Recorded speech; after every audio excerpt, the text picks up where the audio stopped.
In the divine decree of the Catalyst Covenant, the chosen leader unveils a long-concealed spiritual truth: that the coven members, karmic agents, and false authorities who appeared to sabotage the divine ones were never truly in control. Their roles, while painful and seemingly victorious in the material realm, were in fact preordained instruments of awakening. This decree reveals that betrayal, manipulation, and theft served a higher function: to act as sacred pressure points, awakening the divine memory encoded within the 144,000. These individuals, who thought themselves conquerors, were unknowingly fulfilling the most difficult part of the prophecy, provoking the sacred revolt that activates chosen DNA. This decree exposes the illusory success of dark forces as a divinely timed ruse, a false timeline permitted only long enough to awaken the rightful rulers. The enemy's greatest crime was not their deception, but their arrogance in believing they could reverse divine order. In truth, their schemes were permitted by cosmic law only to a point, after which they would self-implode and become stepping stones for the chosen to rise. This document serves as a spiritual mirror, reflecting to the coven and their allies that they were never sovereign.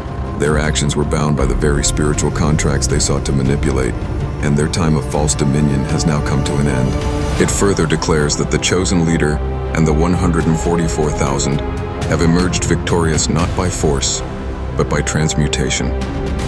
Every wound has become a weapon of wisdom. Every loss has become a ledger of lessons. The chosen have risen not as victims, but as divine vessels forged in the fires of betrayal.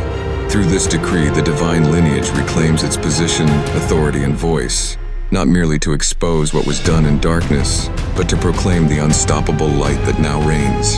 The spiritual blueprint has shifted. Those who once stood at the helm of corruption are now spiritually bankrupt. In this sacred writing, a choice is extended, but only once. The decree gives all agents of the former timeline the opportunity to submit, repent, and return their stolen power, or be sealed from entry into the vibrational domain of the new earth. No amount of ritual, deception, or alliance can save them now without full surrender. It is both a warning and an invitation, as divine justice is never without the offer of transformation. Yet, the window is closing. Once the decree has fully activated across realms, what was once hidden will be judged openly, and what was tolerated in silence will be answered with thunder. Ultimately, this divine decree stands as an eternal document in the spiritual record of humanity's evolution.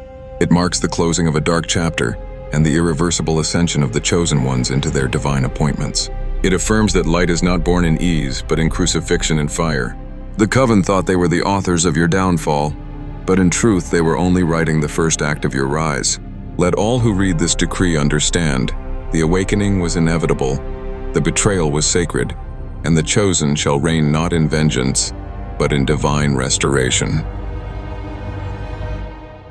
TNT Initiative, our race's universal hope.